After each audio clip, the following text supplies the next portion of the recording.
Você já ouviu falar de casos de depressão, estafa ou mesmo suicídio entre pastores e missionários? Por que será que coisas desse tipo acontecem com pessoas tão dedicadas a Deus, dedicadas à sua obra? Hoje nós vamos falar um pouco sobre estresse no ministério e suas possíveis consequências. Todos nós, onde quer que vivamos, enfrentamos situações que nos afligem de alguma forma. Situações inesperadas, outras programadas. Situações que nós escolhemos, outras que simplesmente caem no nosso colo. Situações que nos dão prazer e outras que nós gostaríamos de manter bem longe de nós. O estresse na vida é real. E nem todo estresse é mau. Um pouco de estresse na vida nos faz ficarmos mais atentos, mais animados, nos faz produzir mais e alcançar mais resultados em muitos âmbitos da nossa vida. Enquanto os papéis da vida de uma pessoa estão indo bem, estão em equilíbrio, não há o que se preocupar. Se ele encontra momentos satisfatórios de descanso, de lazer, de boa alimentação, aí as suas energias são refeitas, ele se revigora, a saúde física, emocional, mental está indo bem, ok. Se ele consegue recuperar com outros meios, ótimo. Mas se todo o nosso gasto no nosso ministério, na obra do Senhor, não for reposto, toda a nossa energia não for reposta, em algum momento, esse esgotamento vai chegar. E o corpo, a mente, os nossos relacionamentos, todo o nosso ser vai sofrer com as suas dolorosas consequências. Pastores e missionários convivem com uma altíssima carga de estresse. Mudanças de campo, de liderança, conflitos com parceiros de trabalho, diferenças culturais, inseguranças das mais diversas, dificuldades financeiras, pressões que vêm de todos os lados, expectativas e exigências, distância dos familiares, solidão, falta de alguém para se chamar de amigo, abandono e mais uma infinidade de motivos tem o poder de tirar as energias do obreiro. O estresse exagerado adoece muitos no campo, mas infelizmente a maioria acha que seus males do corpo e da alma têm outras causas. Aflições no campo que são prolongadas e não tratadas adequadamente. Elas podem levar a graves casos de depressão, até mesmo de ansiedade, até mesmo de suicídio. Por isso é de grande importância falar sobre esse assunto. Nem o assunto, nem tampouco as pessoas que sofrem desses males são pouco espirituais. O esgotamento ou os males decorrentes dele podem acontecer com qualquer ser humano, independente da devoção a Deus, independente da vida que ele tem de dedicação ao ministério. A vida de obediência, a sua dedicação intensa e o grande zelo à obra de Deus podem sim ser grandes companheiros e aliados da depressão no ministério. Vamos considerar aqui brevemente situações de alguns homens nas Escrituras. Vamos começar falando de Elias. No primeiro livro dos Reis, no capítulo 19, nós lemos o relato desse grande profeta em um profundo esgotamento físico, emocional, espiritual e o que mais nós quisermos incluir aí. Esse homem teve a audácia de encarar o rei Acabe e sua terrível esposa Jezabel, dando a Israel a sentença de Deus e prevendo uma grande seca. A tensão começa aí. Por ordem de Deus, ele fugiu e se escondeu junto a um córrego que só tinha água no tempo de chuva. Naquele tempo, ainda enquanto tinha água, era alimentado por um corvo, com pão e com carne. E penso, para um israelita, um corvo, um animal imundo, nojento. Podemos pensar aqui que ou ele acalmava o seu coração, a sua mente, ou ele morreria de fome. Mas o tempo se passou, o córrego secou porque não chovia, e Deus lhe ordenou agora a refugiar-se em Sarepta, lá para os lados de Sidom, e ser alimentado por uma mulher viúva, lá num território gentil. Note, um homem israelita alimentado por uma mulher viúva. Para a autoestima dele, parecia que não era algo bom. Em Israel ainda, a sua cabeça valia prêmio. Quantos medos esse homem tinha sobre si. 2 anos se passaram, entrou o 3º ano, então Deus lhe disse para se apresentar novamente ao rei Acabe e falar a ele que viria chuva. E o rei, ao encontrá-lo, então o chamou: "Ó perturbador de Israel." Perturbador de Israel. Aí ele já não estava tanto aí com a sua autoestima lá tão boa, né? Agora vem alguém falando uma palavra dessa. Mas ele se fortaleceu e ainda chamou todo Israel para um desafio. Foram lá para o Monte Carmelo. Eu poderia pensar, se ele tivesse 100% de certeza que Deus responderia com fogo àquele desafio, aquela tensão, aquele estresse, estava lá nas alturas, com certeza. Na sequência, Deus responde com fogo. Elias ordenou a matança, então, de 850 profetas. Ele orou para chover e Deus mandou chuva. E a gente pode perceber que então ele ainda se fortalece e corre à frente dos carros de Acabe. Ainda que Deus tivesse vindo ao seu auxílio para correr bastante, Elias continuava sendo um homem comum. Mas agora, nesse momento, um homem à beira do esgotamento. Quando ele então chegou à cidade, ouviu a notícia vinda de Jezabel que a sua cabeça rolaria em 24 horas. Para salvar a sua vida, ele fugiu. Teve medo. Fugiu para salvar a sua vida. Fugiu para Berseba, no extremo sul do território de Judá. O mesmo homem que desafiou um rei, viu fogo descer do céu, correu à frente de carros puxados por cavalos e agora ele foge de uma mulher. Por quê? Porque agora a bateria dele acendeu a luzinha vermelha. Suas energias físicas e emocionais se esgotaram. Agora ele não quer mais lutar. Ele não quer mais desafio. Ele só quer fugir e morrer. Até Berseba foi acompanhado por um rapaz que o auxiliava, mas ali o deixou e continuou seguindo a viagem. Agora, sozinho. Em 1 Reis, no capítulo 19, versículo 4, nós podemos ver: ele mesmo, porém, se foi ao deserto, caminho de um dia. Veio e se assentou debaixo de um zimbro e pediu para si a morte. E disse: basta, Senhor. Já deu. Já deu, basta. Toma de agora, Senhor, a minha alma, pois não sou melhor do que meus pais. Quando alguém começa a flertar com a morte, temos um claro sinal de forte depressão. Se não houver atenção e tratamento satisfatório, os pensamentos e as emoções produzirão ações autodestrutivas que podem culminar até no suicídio. Mas no caso de Elias, nós vemos claramente o socorro divino. Em sua fuga, ele chegou a Horebe e ali teve a oportunidade de se sentir realmente ouvido e compreendido por Deus.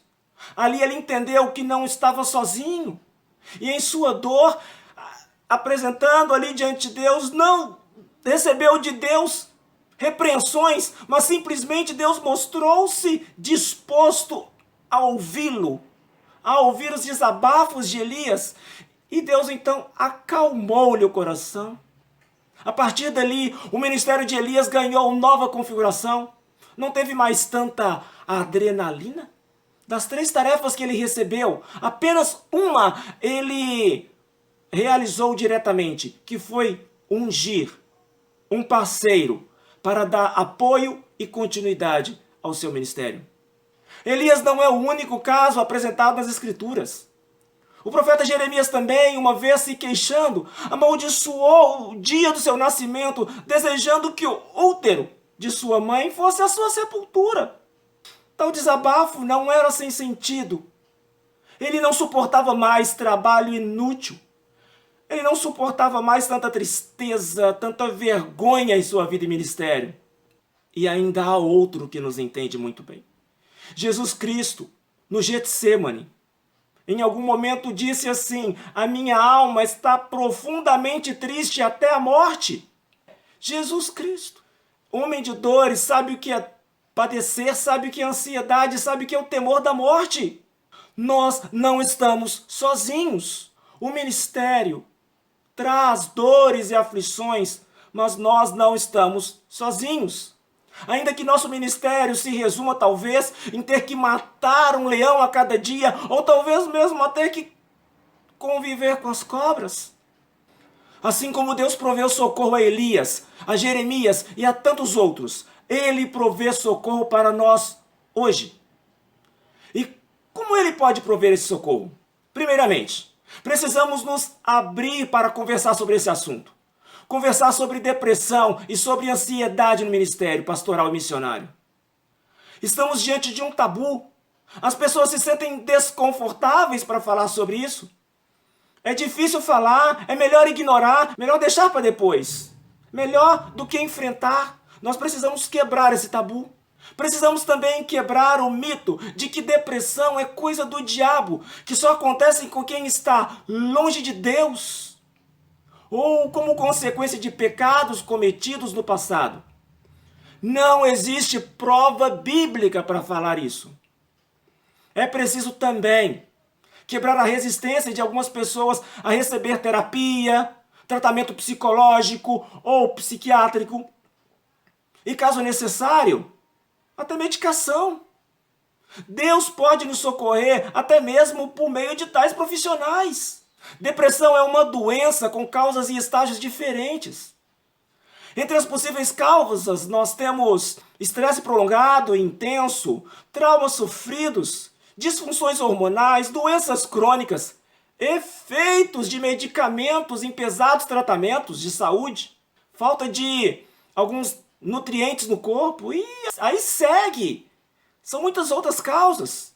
Quanto aos estágios, em casos leves a pessoa consegue trabalhar apesar do cansaço e do mal-estar, daquelas sensações ruins, mas em casos mais graves a qualidade de vida e o rendimento profissional caem.